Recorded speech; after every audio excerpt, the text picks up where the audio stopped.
Fala, meus amigos. A Copa tá chegando, né? Os seus finalmente.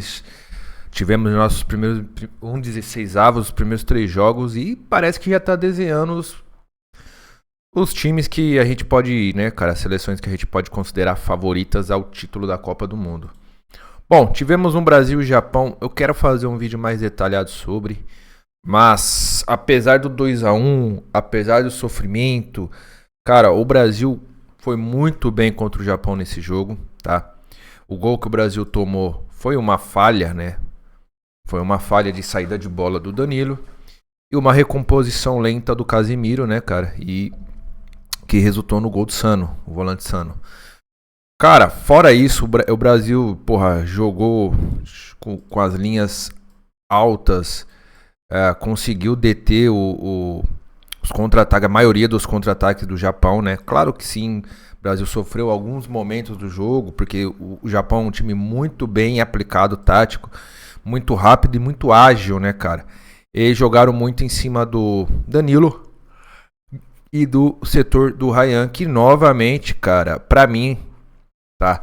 Ele é um assistente de lateral, não que isso seja pejorativo, mas ele faz o que o Danilo provavelmente não iria fazer na fase ofensiva, mas, cara, ontem a gente viu o Danilo puxando um 2, o Danilo puxando o fundo e o Ryan tendo que puxar um meio, né, para pegar os atacantes no facão ou até ele mesmo finalizar, cara, onde ele finalizou muito pouco, cara.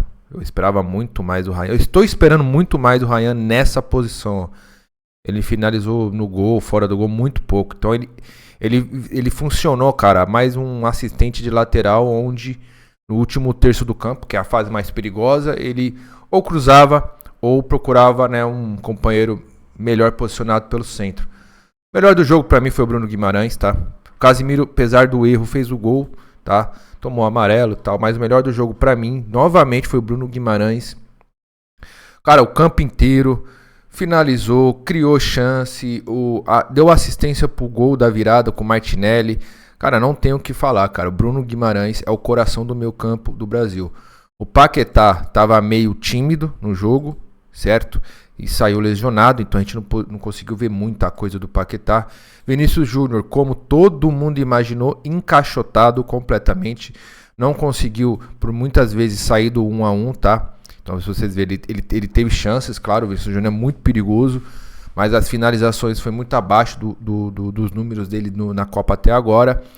E, mano, é o seguinte, cara, toda vez que ele tentava, tinha o Tomiasso, que jogou bem, eu não esperava que ele ia jogar bem, né? O Tomiasso, que é lateral direito do Arsenal, e hoje jogou como terceiro zagueiro pela direita, com o apoio do Doan, que jogou mais de ala, e do Juniaito, que jogou, né? Bom, é isso. Vou fazer um vídeo mais detalhado após, mas eu quero falar desse jogo aqui, cara. Alemanha e Paraguai, depois, né? Depois do sufoco brasileiro, a gente presenciou um Alemanha e Paraguai 1-1 e um Paraguai saindo vencedor nos pênaltis por 4-3. Meus amigos, aqui, cara, olha o time do Paraguai e olha o time da Alemanha, analisando peça por peça, cara. A Alemanha era muito favorita nesse jogo, apesar de a defesa do Paraguai ter se acertado. Lembrando que o Paraguai teve uma estreia desastrosa contra os Estados Unidos, se eu não me engano, foi contra o México ou os Estados Unidos. Foi contra os Estados Unidos. O Pulisic, ele passeou nessa direita paraguaia com Cáceres e Almirón. O Gustavo Gomes não conseguiu desempenhar nem 50%, nem 70% de como ele joga numa linha defensiva do Palmeiras, né? Quando joga com o Murilo, o Kufukis. Cara, o Gustavo Gomes foi muito perdido no primeiro jogo. E eles estão se acertando, cara. E o Enciso também, muito abaixo nos primeiros jogos. Só que, cara, ontem a gente viu uma Alemanha que, de novo, mano, foi pra uma Copa cheio de expectativa, cheio de jogador. E tem o Florian Wirtz, do Liverpool. Temos o Jamal Musiala, que veio de uma lesão, né, cara? De novo, temos o Denis Undav, artilheiro do Stuttgart, se não me engano, é Stuttgart. E tem o Kai Havertz, cara, que joga de centroavante, joga de meia, joga em todas as posições do ataque. Cara, tem uma zaga de respeito com Rudiger e Jonathan Tah. Tem um lateral esquerdo, Nathaniel Brown, do Frankfurt, que é revelação, né, cara, 23 anos de idade. Tem um Joshua Kimmich, cara, jogando de lateral direito, sendo que o melhor dele é o meio, cara. Eu não gosto de ver o Kimmich na direita. E temos o Neuer com 40 e poucos anos, goleiro, né? Bom, goleiro que sabe sair com o pé. E temos um Leroy Sané, né, meus amigos, que tá numa baixa incrível, tá no Galatasaray. Bom, o jogo, cara, foi basicamente um ataque contra a defesa, certo? Cara, o Paraguai conseguiu abrir o placar e ficou o jogo todo se defendendo. Essa foi... Quem conseguiu assistir o jogo, né, cara, não ficou, né, maluco depois do jogo do Brasil. Você vê que uma posse de bola sinistra da Alemanha, 76%. Então, uma linha alta absurda. O Paraguai abdicou do jogo. Tá? Se a gente vê no primeiro tempo, ó, segundo tempo, primeiro tempo da prorrogação, segundo tempo da prorrogação, deu uma igualada o Paraguai, né, cara, 52-48. A gente vê, ó, o primeiro tempo da prorrogação, a gente viu até o Voltmade, o Havertz chutando no gol. Do lado de Paraguai, cara, ó, não teve nada, cara. Segundo tempo a gente teve até o Enciso, o Cabalheiro chutando no gol por um cabeceio. O primeiro tempo o Alonso, o gol, né, do Enciso que foi de cabeça. Então, cara, o Paraguai jogou uma partida de Libertadores e a Alemanha não conseguiu e sucumbiu, mano. Perderam nos pênaltis, aí pênalti é loteria pura.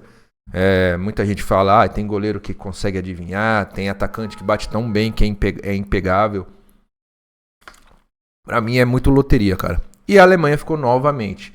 Ficou na fase de grupo em 2018, ficou na fase de grupo em 2022 e agora cai no 16avos, que é uma fase nova da Copa do Mundo, que é quase que uma fase de grupo, cara, se você for parar pra pensar. O que pensar do futebol da Alemanha, cara? Pra mim, o futebol da Alemanha tá entrando a seleção alemã tá entrando no declínio, assim, de geração, cara. São 3 Copas, cara. 3 Copas. Se o Brasil, desde 2014, não pega uma semifinal, o Brasil, depois do título de 2002, foi quartas de finais, 2006, quartas de finais, 2010, sempre com europeus, tá? 2014, enfrentando só sul-americanos, Chile nas oitavas, Colômbia nas quartas, 2014, caímos para um europeu na semi, o Brasil, uma goleada que até hoje é lembrada, contra a própria Alemanha, que inclusive foi campeã, né, daquela Copa. 2018 o Brasil cai nas quartas, 2022 o Brasil cai nas quartas e hoje o Brasil tá nas oitavas, cara. E a Alemanha, mano, a gente não vê evolução, cara. Não vê evolução.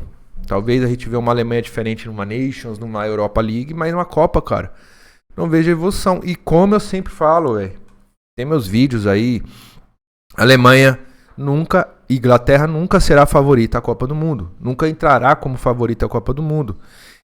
Ainda mais com os jogadores que eles têm.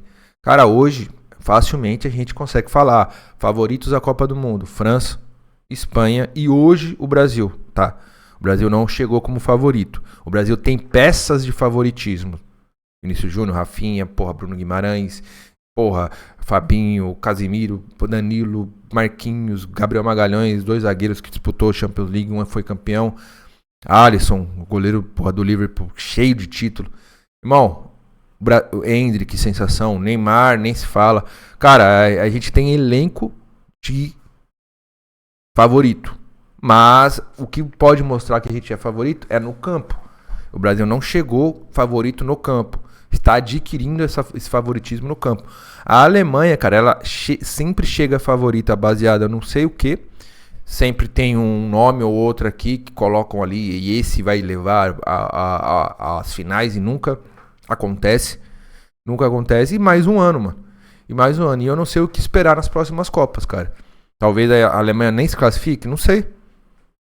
A Alemanha entrou naquela caixa Itália, cara. É tetracampeão lá atrás, mano. Futebol moderno hoje, os caras não botam medo, entre aspas, né, em ninguém. Futebol moderno, hoje a gente tem VAR, hoje a gente tem regra para impedimento, regra para lateral, regra para tapar na boca, discussão você não pode tampar a boca. Cara, o futebol tá se modernizando, modernizando. E a gente não vê algumas seleções que a gente coloca como sempre favorita, nunca mostrando o favoritismo, cara. E aqui, Paraguai era ganhável, tá, meus amigos? Era muito ganhável. Então, porra, Alemanha, assim, se existe a zebra das eliminatórias, já foi uma agora, Alemanha. E essa outra aqui, que, cara, eu não sei dizer se é zebra ou se foi um jogaço, cara. Tivemos uma Holanda e Marrocos às 10 da noite. Que jogaço, cara, que jogaço. Tivemos uma Holanda, mano, com uma composição de 3 zagueiros barra 4 numa composição de defensiva, de linha. Então, liberou o Dumfries, né? Fez uma dobra com o Van de Ven e o Ake, que joga de zagueiro e lateral. E deixou o meio campo assim mais robusto para um Frank de Jong e um Gravenberch. Gakpo, né, cara? E Summerville não jogou bem, na minha opinião, mas o Gakpo, apesar dos problemas pessoais que ele teve, né? Ele perdeu a esposa dele perdeu um filho. Eles perderam um filho, né, cara? Ele fez o gol e tal, ficou emocionado. E o Brobbey, que jogou mal pra cacete. Então, tudo que eu falava e o Verbruggen, que porra, foi o homem do jogo. Puta, caralho, se não é o Verbruggen aqui, acho que a Marrocos faria muito mais gol do que fez, cara. Mais perigo, né? E tivemos o Marrocos, que é a sensação, que na minha opinião não é. Essa é uma Marrocos piorada de se comparar a 2022, sem Ziyech, sem Enesiri, sem Bofal, tá? Tivemos um Saibari que teve muitas ações, mas, cara, novamente, foi um Saibari contra uma defesa, entre aspas, world class, né? Van Dijk, Ake e Van Heck. O Onari, que jogou bem, tá? 26 anos, provavelmente vai sair do Girona. Um Boadi, né? Que é a sensação na volância da Copa, do Lille. E tivemos o Ainouri, que jogou bem. O Mazraoui, que, porra, um frente a frente com o Dumfries conseguiu pegar. E o Diop, o que acontece aqui? Por que tá com uma nota muito alta? Porque ele fez o gol. Ele fez o gol no último minuto. E um Hakimi, cara, caralho, que perdeu muito gol, rapaziada. O Hakimi, que foi o Hakimi que a gente conhece do PSG. É um Hakimi que troca de posição com o Brahim Dias e pisa na área, né, cara? Ele não vai ao fundo, ele pisa na área.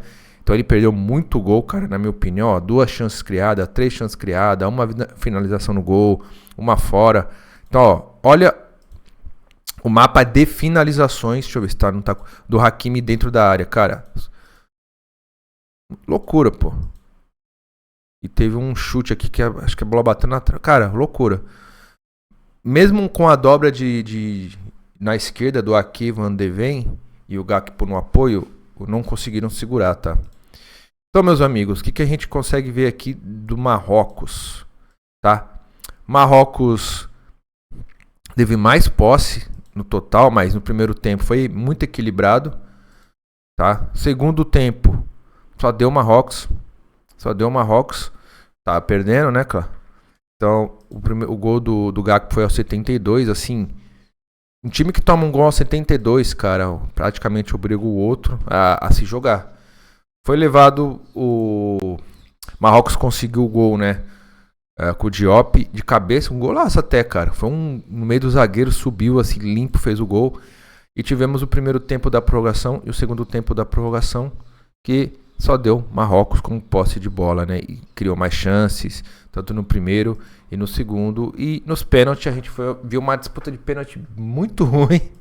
Muito ruim, assim, goleiros, sei lá, o Verbruggen tomando o gol debaixo dele.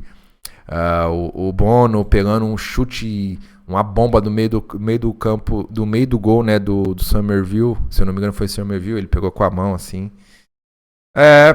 Marrocos deixou a Holanda de fora, meus amigos. Surpresa?